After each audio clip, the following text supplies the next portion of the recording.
제가 한국에 아주 잘 아는 그 집사님 한 분이 있는데요. 이분은 아주 젊어서 그 사업의 성공에 적지 않은 돈을 만지신 분입니다. 젊어서 큰 돈을 만진 사람들이 그 많은 참 그 저지르는 실수를 이분도 참 피해가지 못했는데요. 돈이 많이 생기자 날마다 그 바이어들과 또 그 동료들과 술과 향락과 또 도박까지 즐길 수 있는 것들은 매일 그냥 즐기느라 그 젊음을 탕진하고 있었습니다. 모태신앙이었는데요. 아내가 신앙생활을 제대로 하자고 호소할 때마다 알았다고 그냥 둘러대고는 마음속으로는 늘 생각하기를 내가 돈을 안 벌어다 줬어, 가정을 안 돌봐, 남편으로서 내가 못한 게 뭐가 있는가, 그런 생각을 하며 자신을 합리화하곤 했습니다. 36세가 되던 1984년 그날 어느 날 그날도 밤늦게까지 새벽 2시까지 술을 마시고 그렇게 시간을 보내다가 집에 돌아오니까 아내가 머리맡에 성경과 노트 한 권을 놓고는 엎드려서 자고 있는 겁니다. 무슨 노트인가 궁금해서 살그머니 빼다가 봤더니 아내 일기장인 거예요. 눈물로 얼룩져 있는 그 일기장을 읽으면서 이분이 충격을 받았습니다. 이렇게 쓰여 있었는데요. 오늘도 버스를 타고 수유리를 넘어갔다. 하염없이 걸으며 어김없이 죽음을 생각했다. 약을 먹고 죽을까? 손목을 긋고 죽을까?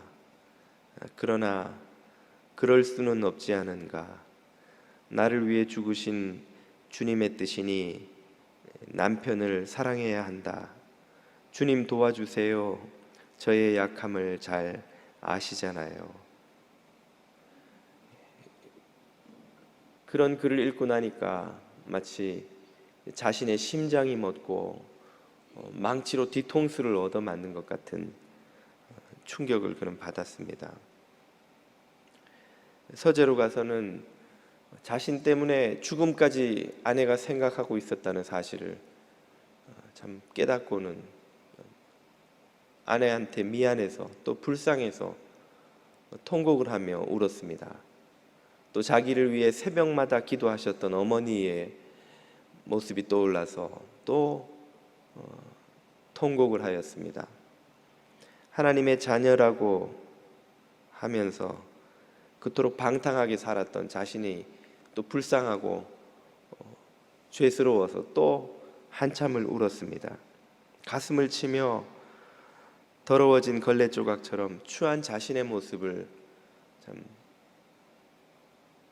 괴로워하며 울었습니다.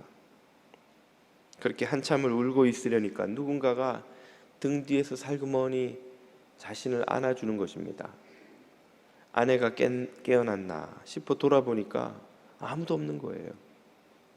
잠시 후에 또 누군가가 등을 살그머니 안아주는 느낌이 나서 돌아보았더니 또 아무도 없어요. 그 순간에 그의 마음속에 주님의 음성이 들려왔습니다. 사랑하는 아들아, 네가 나를 버린 순간에도 나는 한 번도 너를 버린 적이 없단다.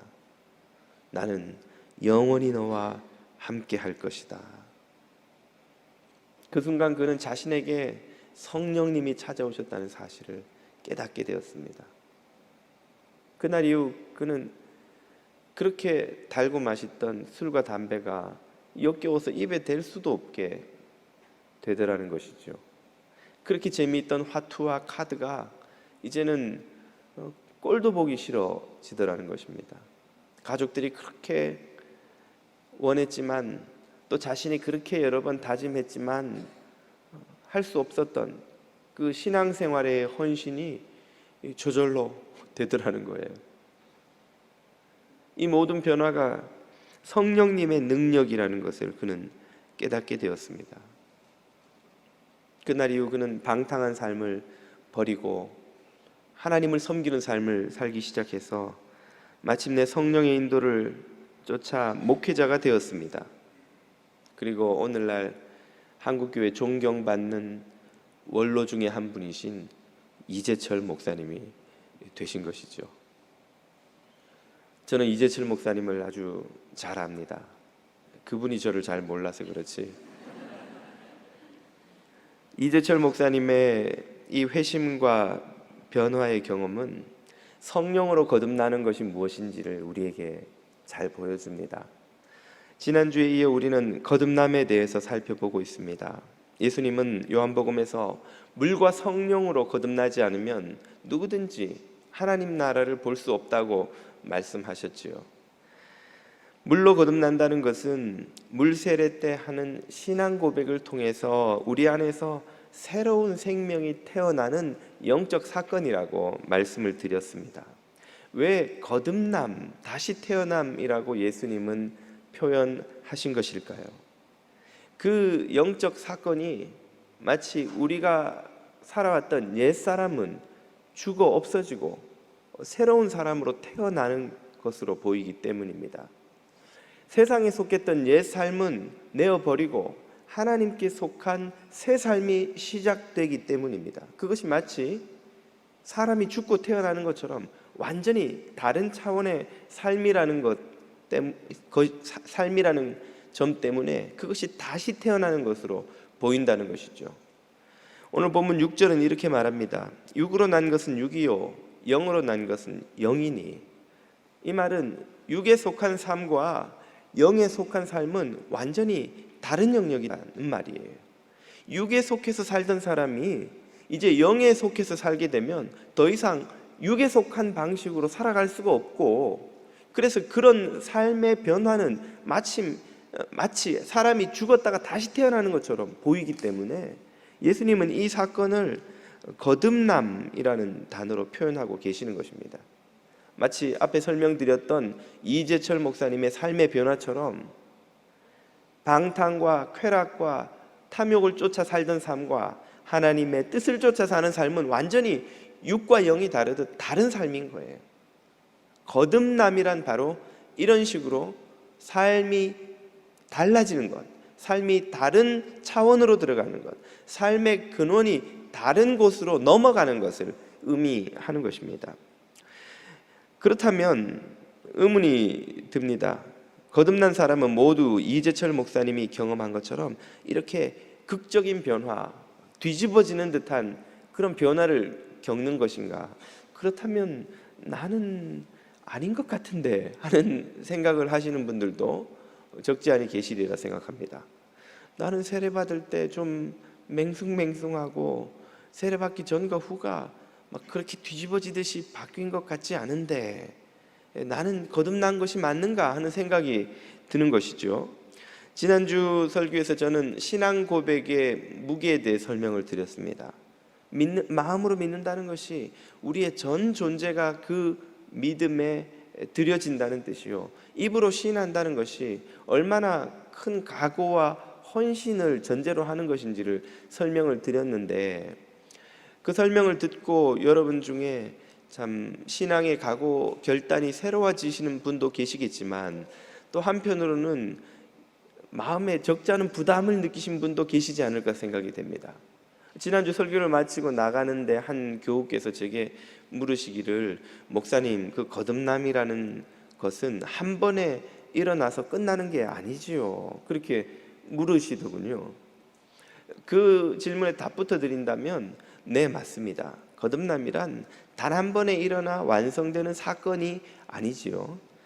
고린도후서 15장에서 사도 바울은 이렇게 말합니다. 형제들아, 내가 그리스도 예수 우리 주 안에서 가진 바 너희에 대한 나의 자랑을 두고 단언하노니 나는 날마다 죽노라. 날마다 죽노라, 이 말은 날마다 또 다시 태어나지 않으면 안 된다는 말이겠죠. 거듭남은 신앙 고백을 통해 시작되어 주님 앞에 서는 그날까지, 하나님 나라에 들어가는 그날까지 계속되는 하나님의 사람으로 변화되어가는 과정입니다. 하나님 나라에 이르기까지 이루는 여정이지요. 이 모든 과정을 다 참 거듭남이라고 부릅니다. 거듭남에 대한 이런 부담 때문에 아마 이 교우께서 그런 질문을 하시지 않았을까 싶은데, 제가 저녁에 집에 들어가서 아내에게도 물어봤습니다. 당신도 오늘 설교가 그렇게 부담이 됐어요? 물어봤더니 아내 말이 자신도 부담이 돼서 설교 시간에 제 얼굴을 안 보고 딴 데 봤다는 거예요. 그래서 아니 사모가 설교 시간에 딴 데를 보면 어떻게 하냐고 그랬더니 설교 중에 나가버리지 않은 것만도 고맙게 생각하라고. 지금 딴 데 보고 계시는 분들은 앉아 계셔 주셔서 진심으로 감사드립니다. 거듭남이 참 앞서 말씀드린 이 이재철 목사님의 예처럼 극적이고 뒤집어지는 그런 경험을 모두에게 동반하는 것은 아닙니다. 20세기의 대표적인 기독교 변증가로 유명한 C.S. 루이스의 거듭남은 이재철 목사님의 그것과 사뭇 그 모습이 다릅니다. 루이스의 거듭남의 고백은 그것이 아주 길고 또 이재철 목사님의 그것과 비하면 상당히 좀 무미건조한 느낌이 납니다. 그의 영적 자서전이라고 불리는 예기치 못한 기쁨이라는 책에서 그는 이런 극적인 체험보다는 오랜 고민과 사색, 대화와 참 탐구를 통해서 서서히 하나님에게로 그의 삶이 세상으로부터 하나님께로 넘어가는 경험을 서서히 하게 되는데요. 그는 헤딩턴 언덕을 올라가는 버스 안에서 마치 눈사람이 녹듯이 서서히 자기 안에 있는 의심과 불신이 녹아서 하나님을 인정하게 되는 그런 긴 시간이 있었다고 그렇게 소개합니다. 1929년 옥스퍼드 대학 기숙사에서 어느 날 그는 밤에 무릎을 꿇고 하나님께 회심의 기도를 드리지요. 나는 결국 하나님께 항복했다. 결국 하나님을 하나님으로 인정하게 되었다. 그러나 이 회심의 기도가 무슨 극적인 체험을 동반한 것이 아닐 뿐더러 얼마나 좀 맹숭맹숭했든지 그는 또 덧붙여서 이렇게 쓰고 있습니다. 그날의 회심은 전 영국을 통틀어 가장 맥 빠지고 내키지 않는 회심이었을 것이다.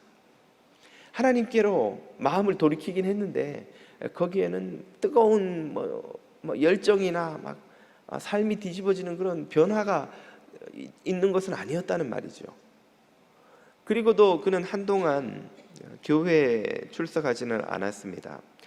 그의 기독교인 친구들이 그를 교회로 인도하기 위해서 노력을 많이 했는데요. 그 중에는 우리에게 반지의 제왕 시리즈, 영화 시리즈로 알려진 그 저자 J.R.R. 톨킨이라는 그 친구도 있었죠.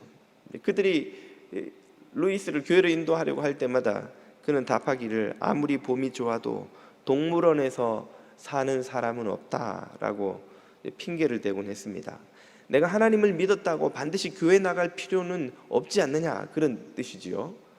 그랬던 그가 1931년에 아까 그 회심의 기도를 하고 2년이 지났군요. 그죠?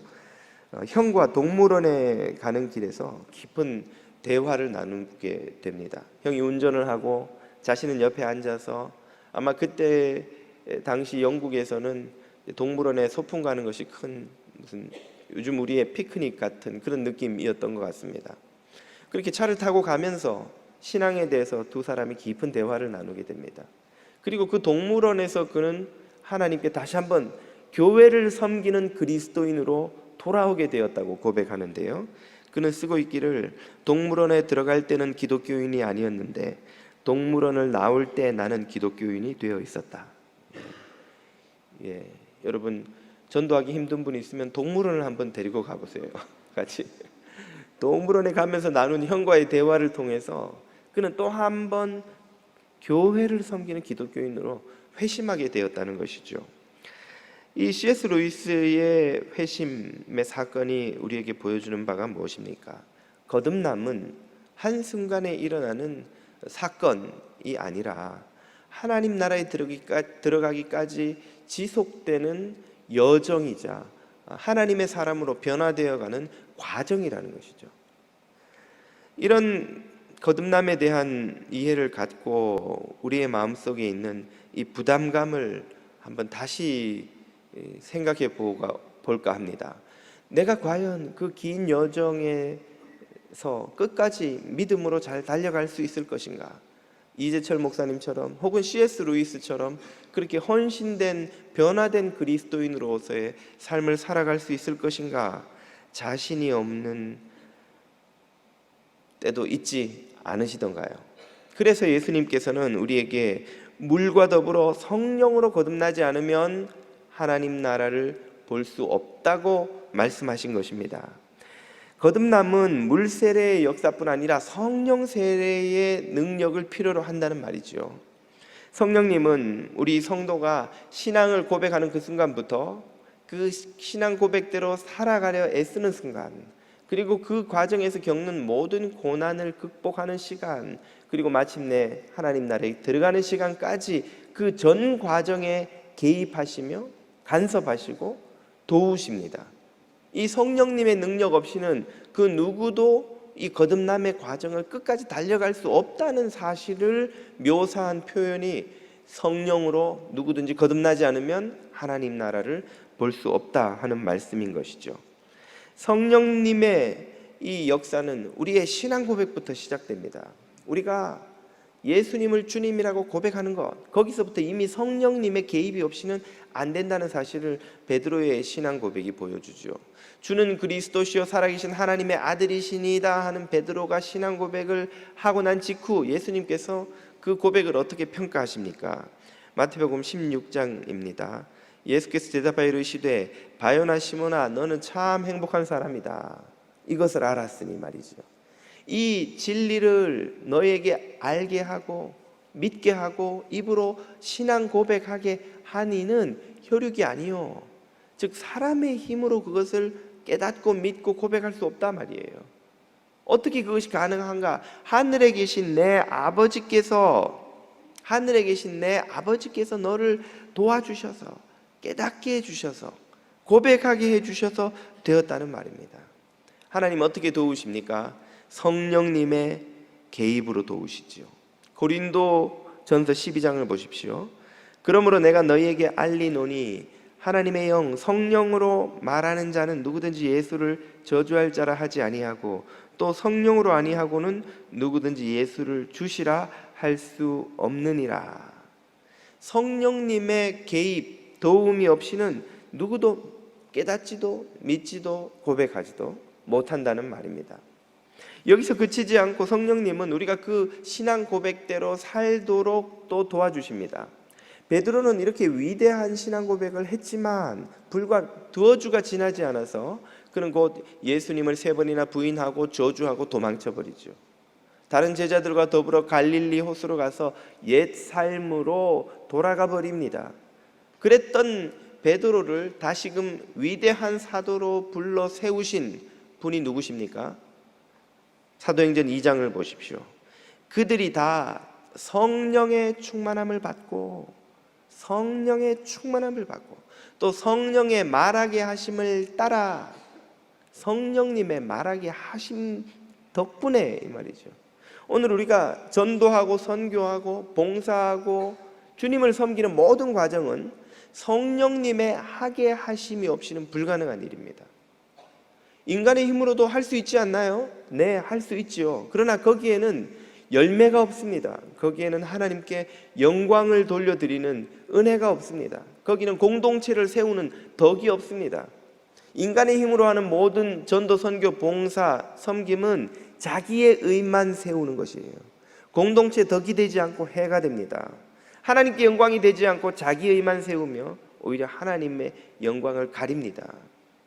성령의 열매를 남기지 않고 오히려 이기적인 욕망의 열매만을 남기게 되죠.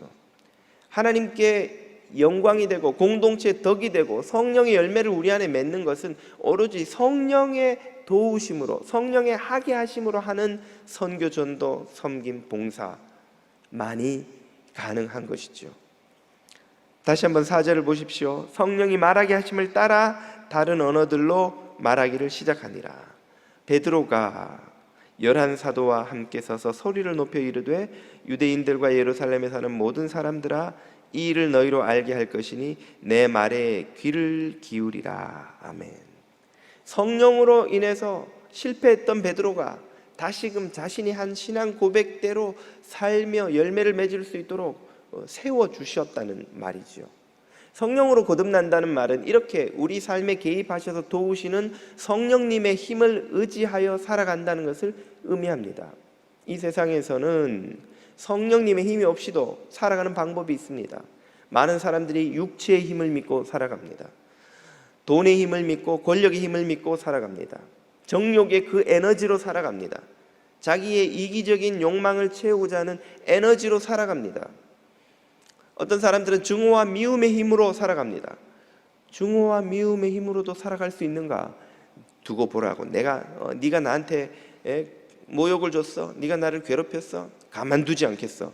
그 분노, 미움, 증오를 마음에 품고 그 에너지로도 사람이 살아갈 수가 있어요. 어떤 이들은 심지어 자학과 절망의 힘으로 살아갑니다. 자학에 무슨 힘이 있고 절망에 무슨 힘이 있어요? 여러분, 거기에서 엄청난 에너지가 나옵니다.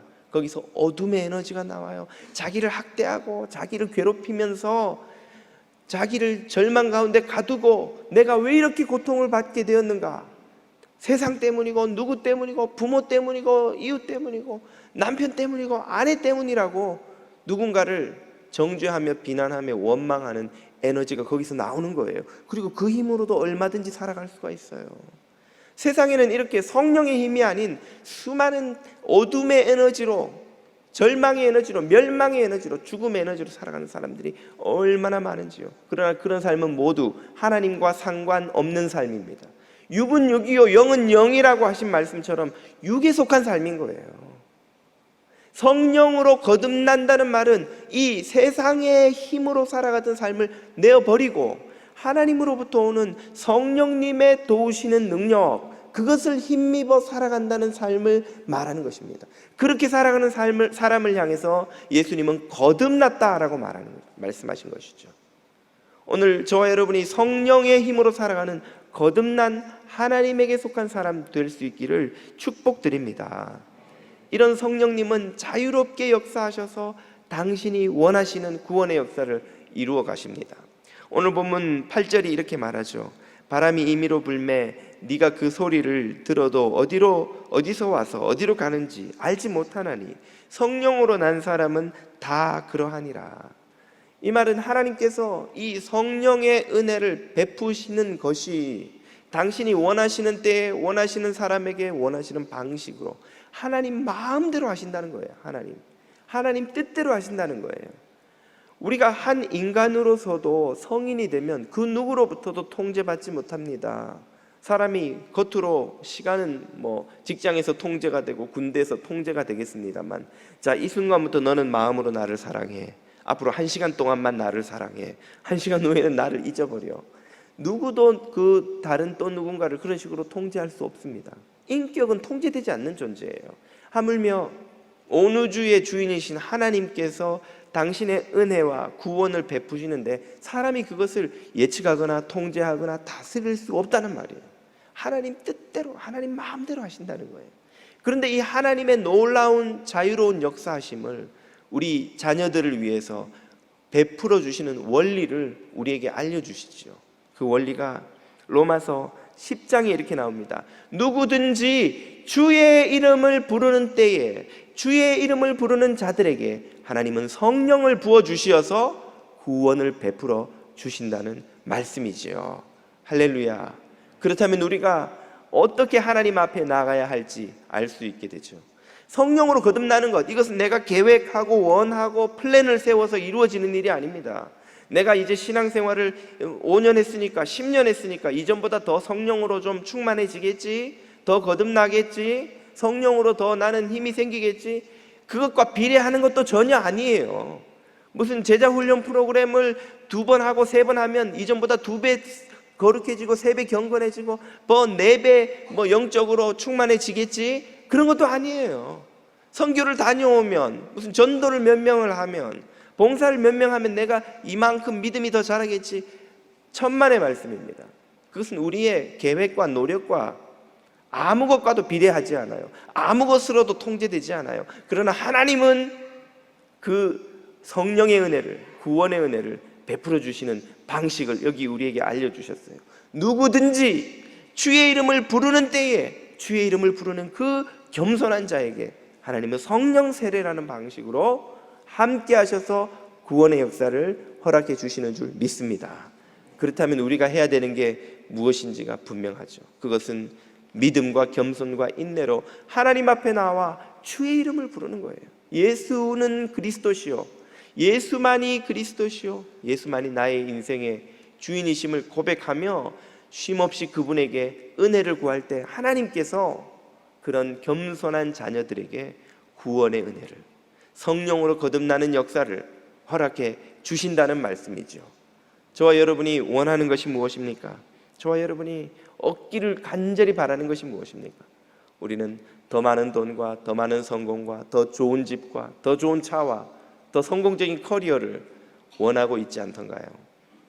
그러나 하나님의 자녀가 성령으로 거듭나서 하나님에게 속해 살아가는 사람이 진짜 간절히 구해야 하는 것은 바로 이것입니다.